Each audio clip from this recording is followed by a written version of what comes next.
Falamos muito dele por causa da convocação, primeira convocação dele para a seleção brasileira, aos 17 anos. E você escreveu na sua coluna hoje que, por causa dessa convocação, o Palmeiras recebe mais um dinheirinho dos muitos que já recebeu, né? Conta aí pra gente quanto o Endrick já rendeu aos cofres palmeirenses.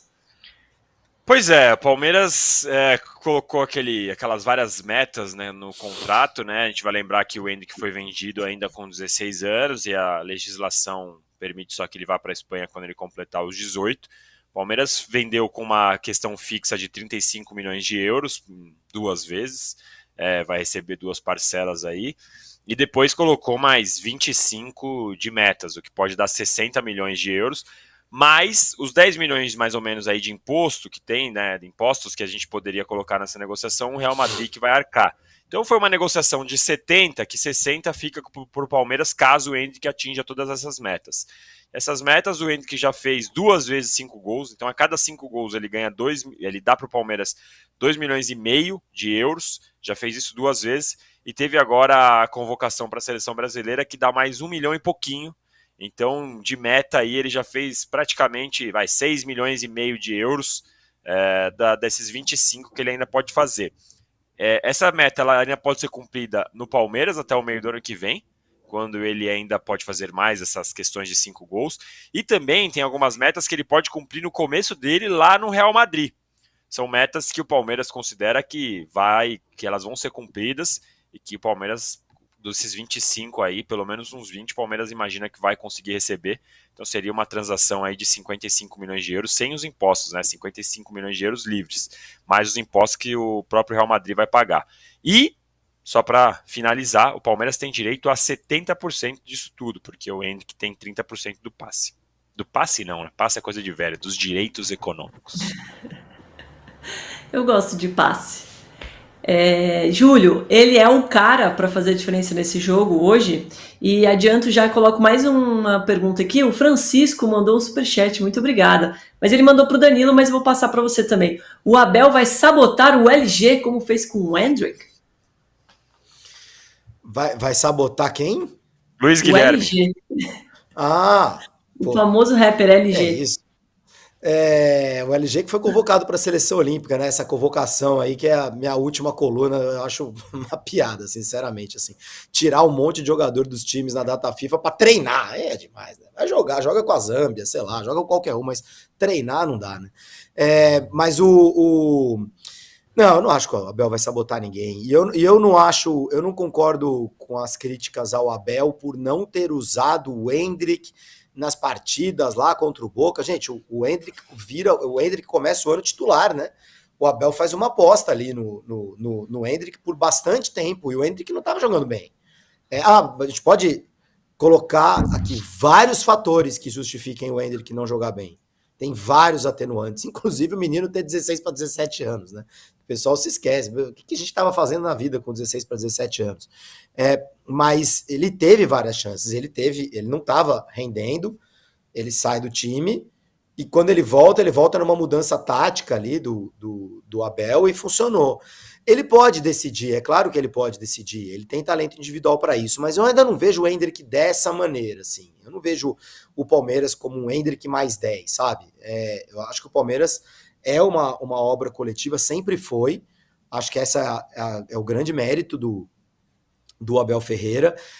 Ele encontrou uma maneira de botar mais o Rafael Veiga nos jogos. O Veiga estava sofrendo muito sem o Scarpa, depois sem Scarpa e Dudu, muita marcação em cima dele, os espaços sendo bem diminuídos. O Endrick tem se beneficiado desse novo sistema que o Abel implementou no Palmeiras. Ele pode ser o autor do gol, ele pode ser o herói, pode, mas eu acho que o Palmeiras é mais uma obra coletiva do que pensar só no Endrick.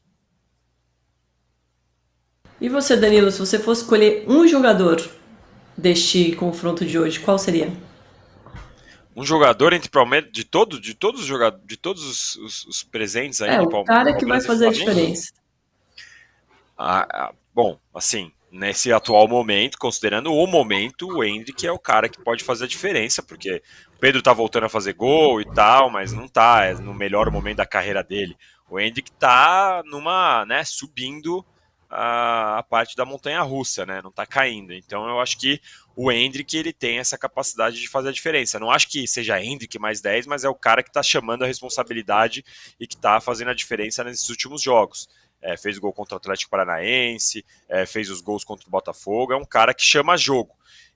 Eu acho que o grande erro do Abel nessa questão, nesse trabalho com o Endrick, claro, ele deu as chances mesmo, concordo com o Júlio, começou apostando no Endrick e o Endrick não correspondeu. É bom a gente deixar claro, não é que ele segurou, o Endrick não jogou nada, não. Ele teve uma chance e o Endrick não correspondeu, apesar de ter feito gol na final. A gente vai lembrar que ele perdeu a titularidade na reta final do Paulistão.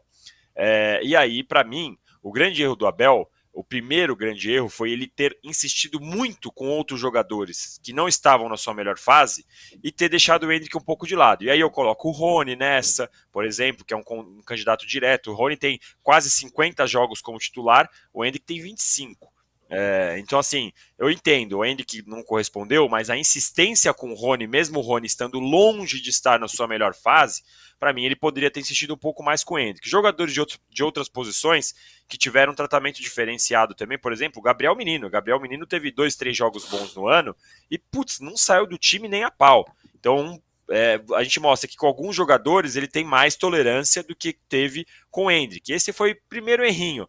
Mas tudo bem, eu entendo. Deu uma chance, ele não correspondeu. Agora, o erro grave mesmo para mim, foi quando o Dudu se machuca, ele não ter aproveitado, por exemplo, a data FIFA que ele teve para pensar alternativas para colocar o Endrick. Ele fez aquele esquema de Mike e Marcos Rocha pela direita, colocando o Arthur para a esquerda, que praticamente acabou com o Arthur. O Arthur não jogou mais nada desde então, inclusive agora está no banco de reservas. E aí não privilegiou o talento que ele tinha, de repente poder dar chance mais para o Endrick, fazer outro esquema, que é como ele aconteceu agora. E por sorte, eu participo com vocês aqui várias vezes, no fim de papo, na coluna, não sou engenheiro de obra pronta, já falo disso há um tempo. Para mim, o Abel tinha que ter dado mais chance para os moleques, quando o Dudu machucou, testar mais o Kevin, testar um esquema com o Endrick, testar mais o Luiz Guilherme, mais do que insistir num esquema com o Mike e Marcos Rocha, que deu certo em alguns momentos, como deu contra o Pereira, por exemplo, na Libertadores, mas não dava para ficar dando testada na parede só com esse esquema, tinha que ter testado mais, e para mim, um dos motivos que o Palmeiras acabou eliminado por Boca Juniors, por um time bem mais fraco que o Palmeiras, foi essa insistência. Basta ver que no segundo tempo, o Palmeiras jogou com os moleques e praticamente colocou o Boca Juniors o tempo inteiro contra as cordas no jogo inteiro, no segundo tempo inteiro. Boa lembrança. Paulo César Lopes falou, tô na área, tá atrasado, hein, Paulo? Quero falar nada, não sou eu que tô aqui cornetando você, mas tô cornetando. Paulo Jesus Guimarães Barroso, já deixei o like, muito obrigada, por favor, deixe o seu também. Agora eu vou falar real, o Endrick parece o Vinícius Júnior, muita mídia, agora vamos ver na seleção. Vamos ficar de olho, obviamente.